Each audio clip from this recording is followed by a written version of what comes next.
Hello, it's me, James. Welcome to the next video in a series of video lessons on self-guided parts work using the IFS model. The video you're listening to is the fourth video in a series of interactive and comprehensive lessons about the process of working with the protective parts of your internal system. The videos in this series are lacking any clips or images because you will be asked to close your eyes to practice some of the activities.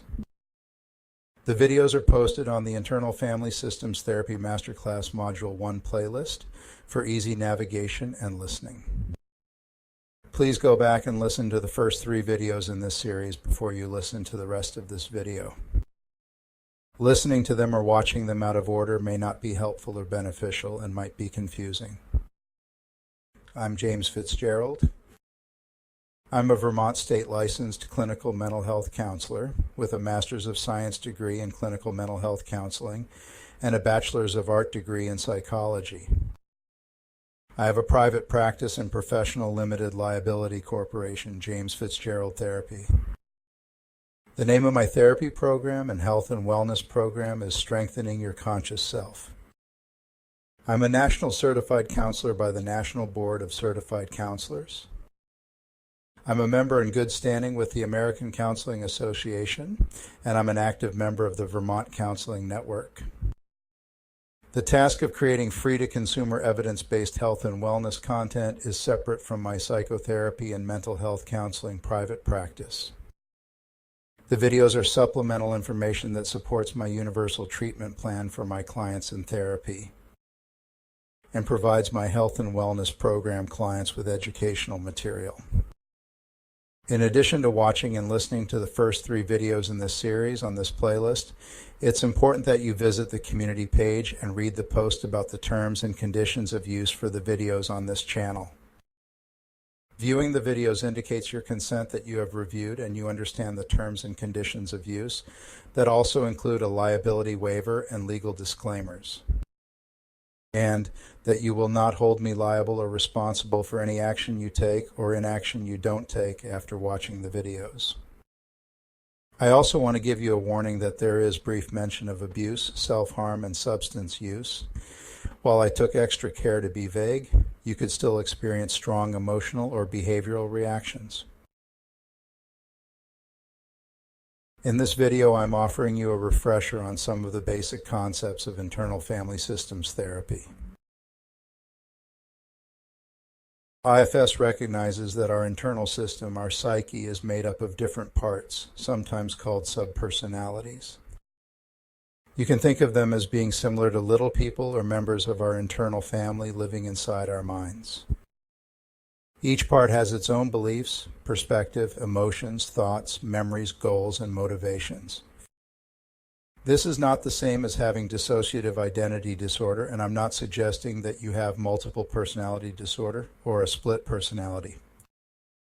Those are separate mental health conditions and might require medical or psychological intervention. However, you might already use the language of IFS to describe your emotions and experiences without being consciously aware of it.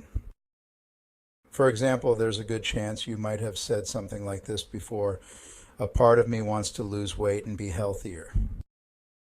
And another part of me wants to eat whatever it wants, watch the latest streaming entertainment, and doesn't want to go to the gym. We might all recognize parts in ourselves or others, like the inner critic, the abandoned child, the people pleaser, the caretaker, the perfectionist, the manipulator, the narcissist, the needy part, the angry aggressive part, the vindictive part, the numbing or avoiding part. Examples include shopping, gambling, alcohol, drugs, etc. And the passive-aggressive part. Parts always have a reason or motive for everything they do or don't do. Nothing they do is action done just out of habit or acting as if you're on autopilot. Nothing the parts do is just you exhibiting a pattern of thinking or behavior that you learned. Everything, except for purely physiological reactions, is done by a part for a reason, even though that reason may be unconscious. Understanding parts in this way gives you a great deal of power to change your inner system. It means that there is an understandable rationale for your behavior, feelings, and attitudes. It is possible to get to know these parts, develop relationships with them, and help them heal. Once your parts are healed, they no longer need to behave in ways that seem at odds with your intentions, values, and goals. The possibility for balance and harmonious integration is real.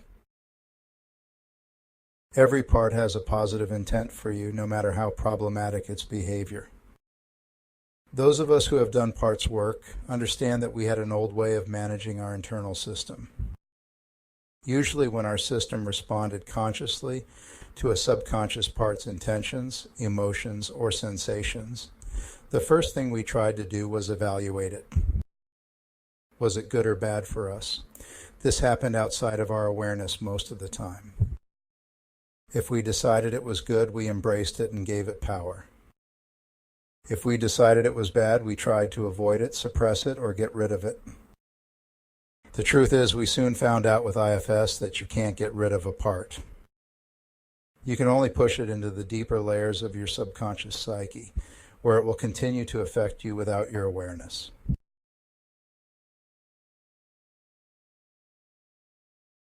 In IFS, we welcome all our parts with curiosity, appreciation, patience, and compassion. We seek to understand them and appreciate their efforts to help us. We develop a relationship of caring and trust with each part, and then take the steps to release it from its burdens so it can function in a healthy way.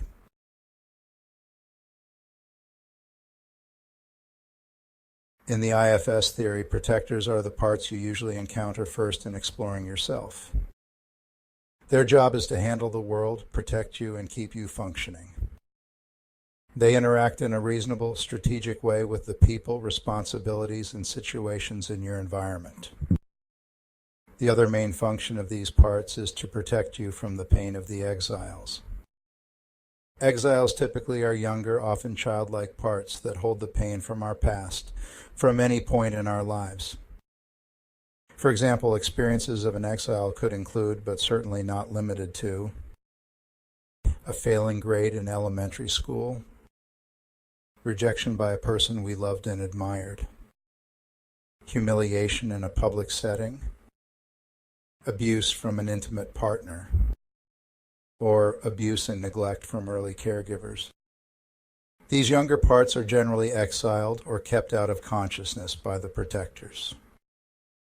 They are trapped in the past and might not know there is a self in their world. For example, if you have a protector that is competitive and judgmental toward others, it is trying to help you feel superior in order to protect you from an exiled part that feels insecure and inadequate. The exiled part has probably suffered some kind of failure, humiliation, or rejection in the past that left it feeling unworthy. It might be that voice in your head that convinces you to believe, I will never succeed, I'm not good enough, no one will love me, and I will be alone forever.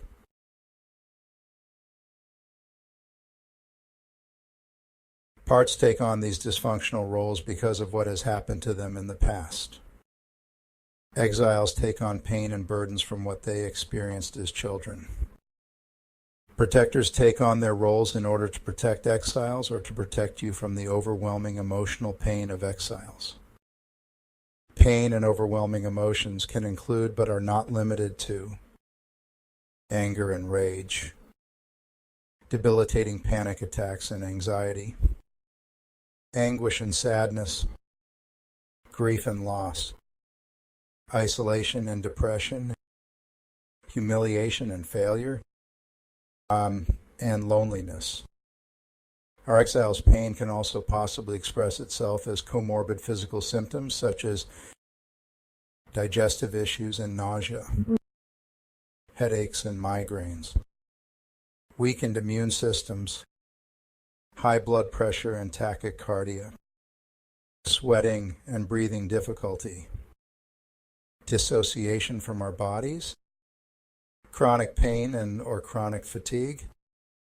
There are other possible emotional or somatic experiences that are not mentioned. These are some of the most common.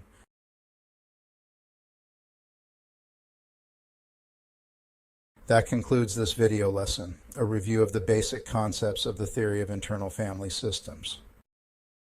I invite you to congratulate yourself for continuing to watch the videos in this series. Now, this might be a good time to take a break from the videos and take some time to write down any reflection or introspection about the basic concepts. If you're working with me in therapy or coaching, please write down any questions, comments, or concerns and bring them with you to your next session. I hope you continue watching the rest of the videos in this series. In the next video, you will learn about the principles of IFS and parts work. Thank you for watching.